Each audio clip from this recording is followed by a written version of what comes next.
So on today for TFC Reviews, we have a Jeep Grand Cherokee 4xE.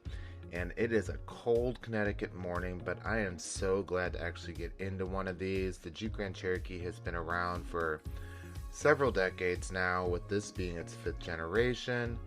And in this 4xE configuration, it is a plug-in hybrid.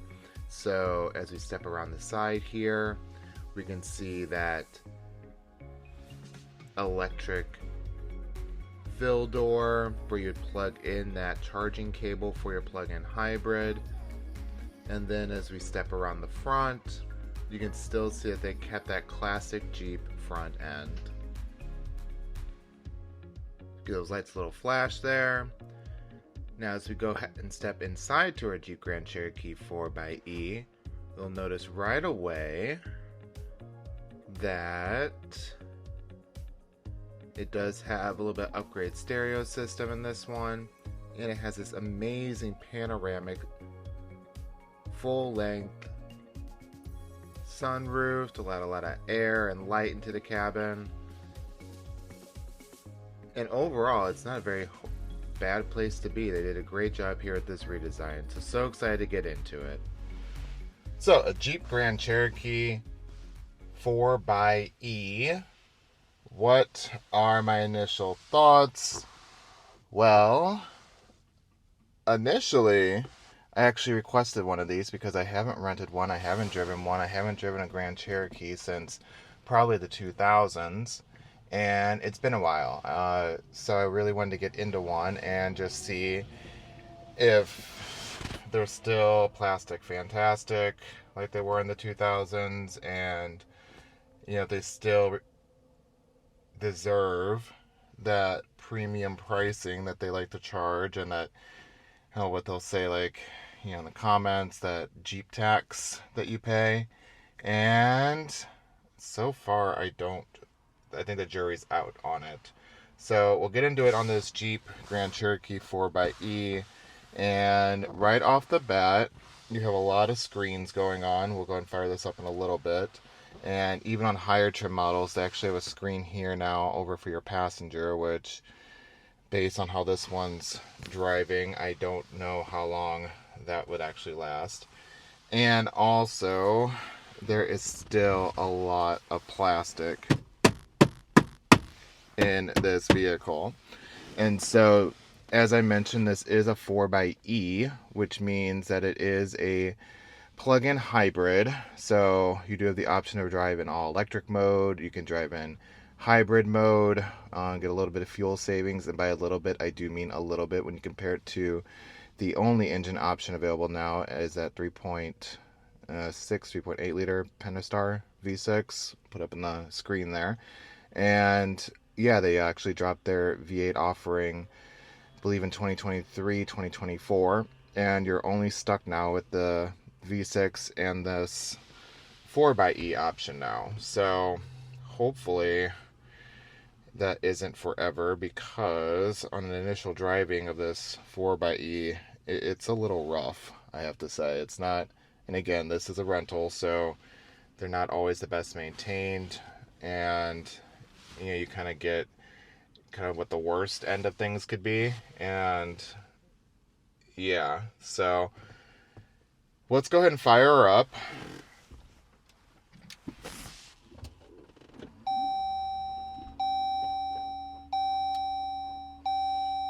Not a lot of drama there, because it is a hybrid, so the engine's not going to necessarily kick on. Oh, here we go again, Avis. Can't say it enough of why I would never buy a vehicle from a rental agency or any kind of fleet use vehicle. They are not maintained.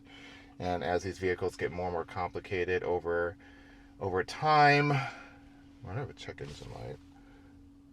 We'll see if that causes any issues later. Anyway, this one here is about almost 24,000 miles, and materials, like, they've held out decently, I think, but as I said, hard plastic, and it is a little rattly. I don't think this is very... It's giving me almost like that Ford Explorer type of material vibe.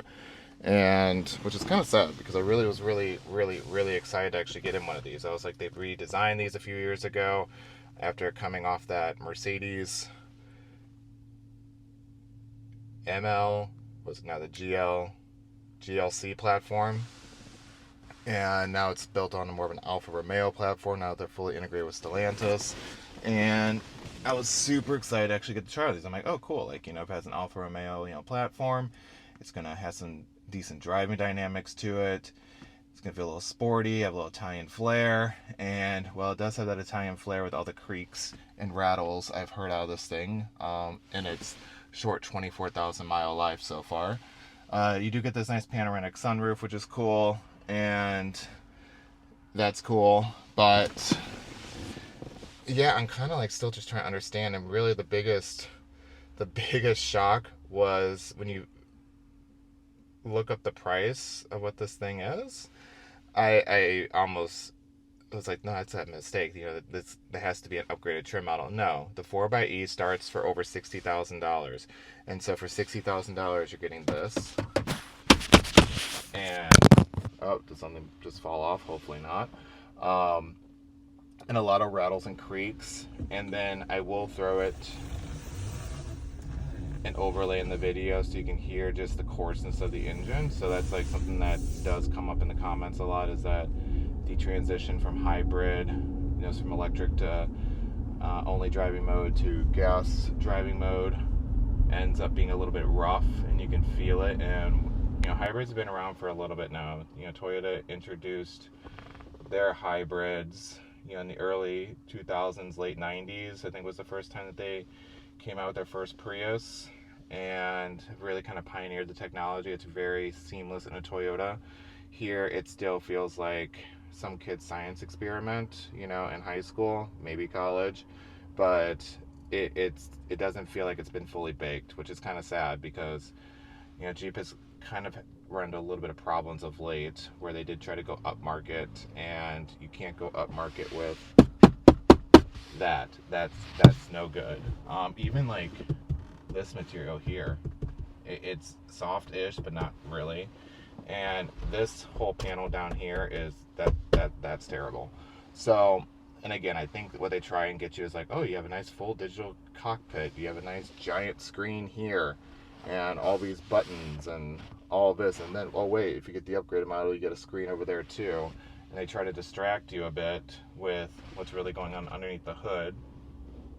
And will your 60,000 mile investment actually last you long enough to actually get it, past those payments, and then hopefully give you a little bit of residual value so you can trade it in, sell it, and then hopefully not be completely taken out to the cleaners on it. So, okay, that's enough of my ranting about what I don't like about it. What I do like about it are... What do I like about it? I do like the panoramic roof. That's cool. What else? I do like that you get these physical buttons up here. So one thing, like the regen, we'll play around with that later. So this basically turns on and off your regen braking. So with hybrids, long story short, the brakes recapture energy, put it back into the battery, so it adds a little bit more charge back to your battery whenever you put on the brakes. This here will turn on and off that feature of that regenerative braking. Your lane keep assist there, your traction control, hazards, parking, sensors, it's all nice that it's up there. A little odd though that it's not like more 4x4 controls like you see like in a Bronco. So it kind of lends to, well, maybe this really isn't made for off-roading that much. Granted, you do have different drive modes here with your rock, sand, mud, snow, auto, sport, and then you have like a nice four-wheel drive low, so you can actually take it off-road. But as you can see on the camera, this is all in this like piano black, which you can see how well that looks. Do you, in your 60,000 vehicle, like after use, hauling around kids, this is what you get to step into every time and remind you of how much your monthly payments are, how much you outlaid in cash to actually put this in your driveway. So that's a ding for me there. Of crap. We're talking about what I like about it. So anyway, what else do I like about it? I think the overall design is actually very handsome, though. I think they did really kind of give it a good overall makeover from what they had before. That was getting a little long in the tooth, but I have to say the materials, though, this is going to be hard to say all the things I really do like about it, but it's a review, first impressions. These materials, again, you get this hard plastic, you get this, I don't know if you can see it in the camera that well, but it's this shiny, what's supposed to look like a leather. I don't know what that is for your dashboard material. That fake wood there. But what is really the biggest offender to me is these seats.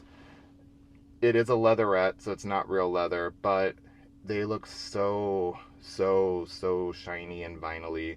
And it could be that Avis ended up putting some sort of like Armor All or something all over them. That's what they're giving. They're giving very, you just dumped a can of Armor All over them and said, clean, fancy, looks great.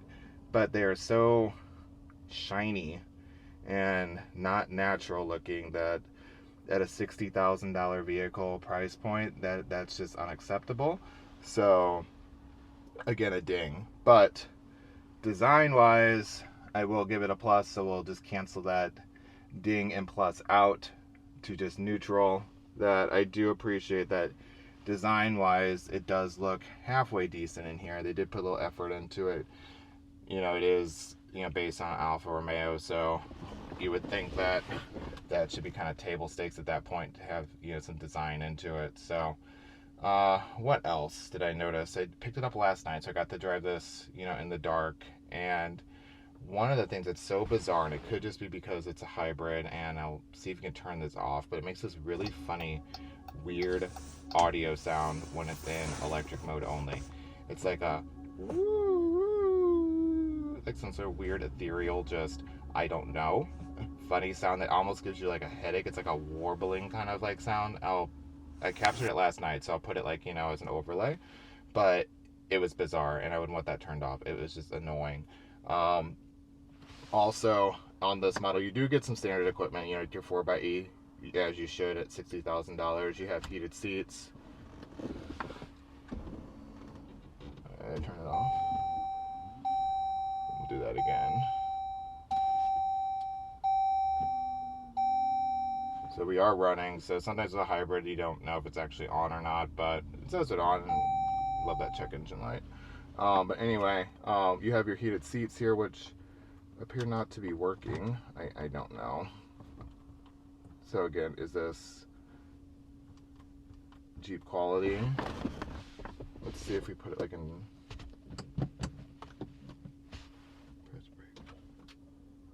There we go. Now we're started up. Okay, so no check engine light. Oh, so this is like what's so funny, like, you know, so it says running. I don't know, whatever. Again, these are all initial reviews and things you'd have to get used to as you first step into the vehicle. But again, you have your hybrid buttons there, your electric, your e-save. Oh, that's the fuel door. I'll have to close that before we leave. I thought that maybe just meant you driving gas mode. Anyway, we'll fix that later. Your light controls there. But what I wanted to say last night is that while you do have heated seats, the heated steering wheel gets very, very warm, which is nice on these cold Connecticut winter days. But these lights are so aggressive at night. They're so bright. And it could, I'm going to see later on today when it gets dark again if you can dim them a little bit, but they were almost blinding. So again, just little weird details, especially, again, this is a $60,000 vehicle, and $60,000 is a lot of money. You know, that's not cheap. Even in 2025, $60,000. The engine just kicked in. We'll see if it makes funny noises or not, as it was earlier.